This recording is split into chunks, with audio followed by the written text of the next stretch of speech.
This guy was sad like, emojis. I know, you seemed really sad, but I thought, let's film an episode anyway, because I like to film things like in the moment.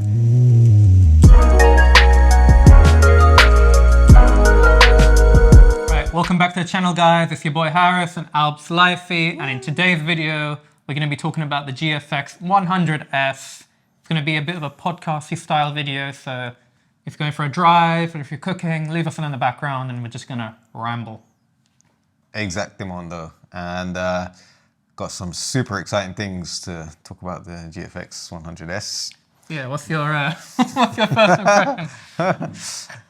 Well, I like the weight of the camera. I like the build quality of it. I think it feels nice in the hand, and it's got some good features. Yeah, I don't know.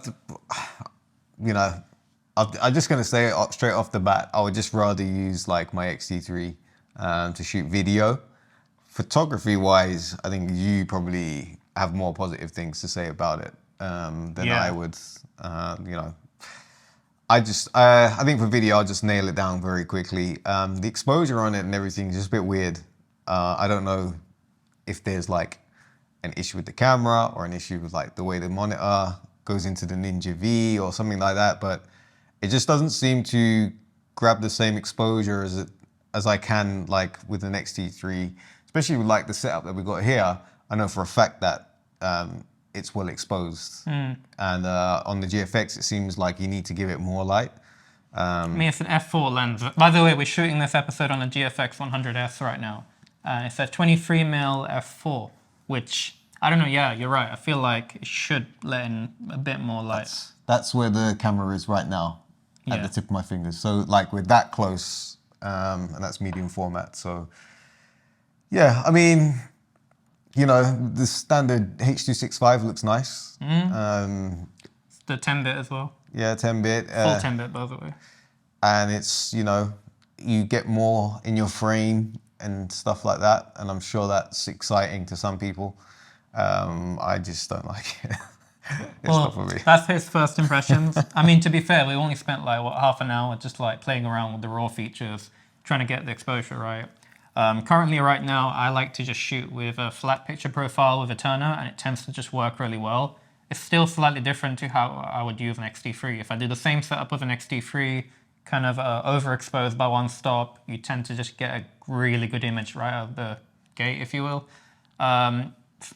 Just a quick one straight away. For photography, outstanding, absolutely incredible. I did a few test shoots of a hotel in central London. I want to pop some of the images right here on the screen right now. And yeah, I think they just looked larger than life and they gave that proper professional feeling. I could definitely achieve it with the X-T3, but you would need to use Lightroom to double the resolution, clean up the files, and then even then it's like, it's just about catching up to a regular GFX file, which that says a lot about it. I mean, you're paying for that workflow as well in post-production, right? Yeah, I think like I can see photography-wise why a lot of people like this camera. You know, you got the extra megapixels, got the definition there, the sharpness, and when I saw the pictures that you took as well in comparison to like the X-T3, there was something more lifelike with the GFX. It feels like sort of as you see it with your own eyes, like that more kind like of a 3D pop, right? Yeah, there's just like a strong amount of detail in there that you can't really get with the X-T3. And obviously, you know, you're looking at a monitor, but when you kind of like zoom in and stuff, you can really see like, you start to see the difference there. Especially, I noticed in the highlights and shadows, those areas where they sort of like blend in and out, you got a lot more detail there. The roll-off is nice, I'm not gonna lie. Yeah, the roll-off looks good. And you're just getting like more in your frame as well, I guess, as you're shooting. And I think photography-wise, you're looking at a great camera. Video-wise, I think the video features on it, you know, it's nice to have. I don't know if I was doing something wrong, but on the ProRes, in the background here, on the right side, it was like casting a green sort of weird. Yeah, the weird like blob of green, and we thought it might be the houseplants that were on the window. So from the window, we've put the shutters down, and then even then, we're still getting green. I removed the plants out the way. You can see it in the background over here. Even then, it was still giving us a weird green cast. if we use Eterna flat picture profile, the green cast is gone. So it might be a fault of our own, but even when we went through all the different conversion LUTs and everything, we're still getting it, which was Yeah, it's weird. just so bizarre. Like I don't know. My guess is that it's not a studio sort of like feature or camera. You know, I don't know. It after I just saw like a couple of images, I was like, okay, well, I've just got a nicer video out of my X-T3, and that's all I can say really. I think where this would shine for video is a friend of mine, Tom. Shout out to Tom. He would probably, well, he said he would probably use it for a B cam with the 80mm 1.7, which little sample right here, that gives a really nice 3D pop on for like portraits, and especially from like a side angle. I can imagine that being quite nice. Yeah, I could think like maybe like sort of fashion videos might be really good, clothing and stuff.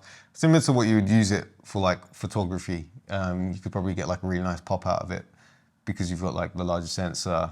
You know, you're getting more in for your frame and stuff. Also, just a bit of context, I do a lot of like hospitality work.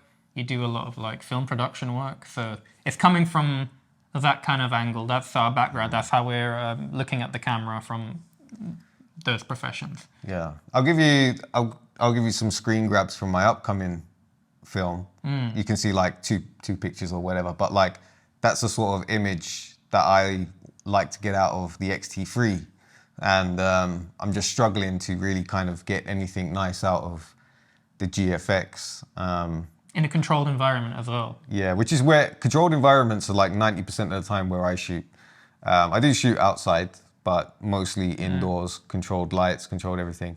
And I just thought it would be the same, you know, because it's Fujifilm, but having, you know, checked the exposure and everything and like how I would shoot, it just, everything was different. And I don't know, for some reason I thought in my head, like we would probably need less, maybe a little bit less exposure.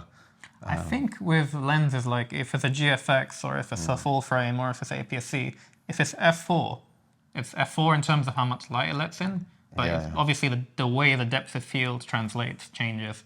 I know in f4 and like it's generally quite low, but it feels really low here.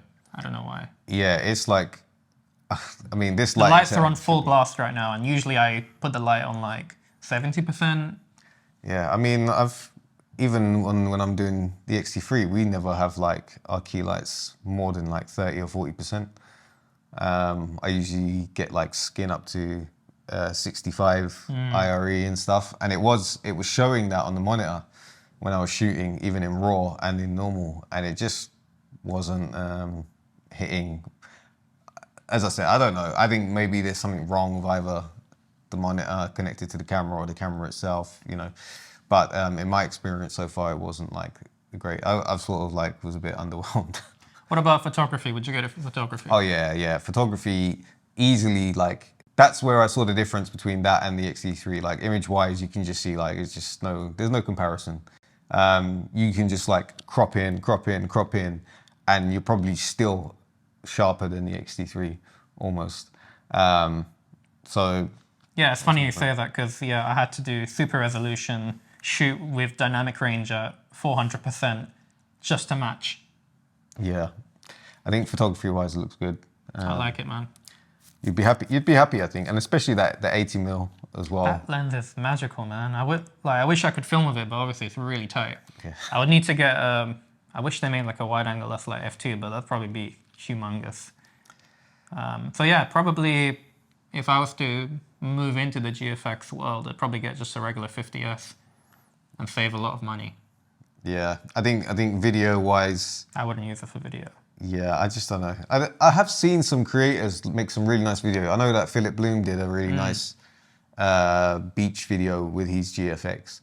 Maybe he's had more time with it, so he understands it more. Yeah, man, we only had half an hour. We only had half an hour. I know, I'm just like a little kid and I get too excited and like, I think, it's just weird because usually if I could pick up, I've worked with many cameras, I pick them up and straight away, I just get my basics right, the exposure, how I want it to look like. Yeah, you were literally going through false color and being like, yep, everything seems to be fine, it's ticking all the boxes, and then you take it in, you're like, Yeah, it's just not clicking for me, I don't know. Yeah, we had to overexpose by one stop just to get it looking okay. Yeah, and even then, it felt like areas which were exposed weren't and Again, stuff. weird Yeah, casting. I don't know. Maybe it's something to do with the firmware, with the Ninja. Probably. There's so many variables. It's really hard to tell. But straight out of camera was probably the best image that we got out of it in comparison to the RAW. So yeah, I think photography-wise, it nails it in the head. But then, you know, you could just probably get the GFX100s or R, whatever the first one's called. Yeah. And what is that? Probably like a grand something. £1,700. I don't know what it is for our US friends, but yeah, it's very affordable. And then you just get like 2 lenses, and I think you're done. You have a good setup. Yeah. And then you could potentially move up if you wanted to, like later down the line, I think. But yeah, that's probably good. But anyway, I can't say to you that that was a definitive test for me. It's just, you know, I think for me, it's like when you pick up a camera, you should be able to. Yes or no? Yeah, you should be able to use it like almost immediately if you know like the basics of cinematography and stuff. And there was just too many quirks for me. I don't understand what was wrong. Maybe it takes some time, but from what I checked, it looked fine. It feels like really sad what we're saying. I feel like we're shitting on it, but we're not. It's got nice features and stuff like that. And maybe when you're outside and it's got like really kind of like well lit areas and stuff, then it's fine. But just in a controlled studio and stuff like that, it's like, is it worth it more than the XT3, which is like 500-600 quid? Not really to me. I'd just rather shoot in the XT3. But there you go. Photos, chef's kiss, man. It's beautiful. I hope you enjoyed the samples that were on the screen so you can see the difference. I'm probably going to look into it and see if it's worth the investment for my business, because I am trying to move more into a hospitality side of things, trying to do more hotel interiors, and I think it can definitely justify itself there. Yeah, you're just going to have so much more room to like take pictures and just even like you take a massive like wide angle of a room and then you just crop in vertically. And you got the sharpness. Everything's fine. It looks like it was shot that way. And plus, you could even, as you said, that the what is it, the super resolution feature. Yeah. So you imagine using that on the GFX, and it's like the 100 doubles up to 200. Or even just the 50, you just double it, and then you got your regular 100. Exactly. So it's fine. And then you shoot at dynamic range at 400. Yeah. So you probably even like portrait shoots, I think, definitely would benefit massively from this camera, I think. Well, that was our first impressions. Hopefully, you know, didn't piss you off too much. This guy was sad like, emojis. I know, you seemed really sad, but I thought, let's film an episode anyway, because I like to film things like in the moment. Yeah, I was hyped about it. I'm not gonna lie. It was a camera I was really thinking about. I was actually gonna use this camera for the short film that I just did, but Fuji Film just went a crazy deposit to like kind of even take it out. And I was like, nah, I'll stick with my camera. Kind of glad I did now, because Check out his short film, by the way. When's it going to be released? So the film is called Eterna. Where's that name come from? And it's going to be released in September. We're just still figuring out sound and stuff, but it looks good. That's all I can say. It looks really good. I'm really proud. I'll post a little BTS of it as well. Yeah, Harris has got a nice reel. A little scene here in the studio. So. Yeah, really nice some footage there, and we actually shot part of it in the studio, the first part of the film as well. So yeah, you'll see anyway. I think it looks really good. Subscribe to his channel too. It's going to be posted there, right? Yeah, it's going to be posted on the channel, Alps Lifey, and yeah, there will be further announcements on my channel very, very, very soon. Lots of more Fujifilm based content, which I will announce when I get to announcing. MashaAllah, very good. Okay, cool. So I got it wrong. Thank you for watching. Hit like, share, comment, and subscribe. And we'll hopefully see you in another video very soon. Bye.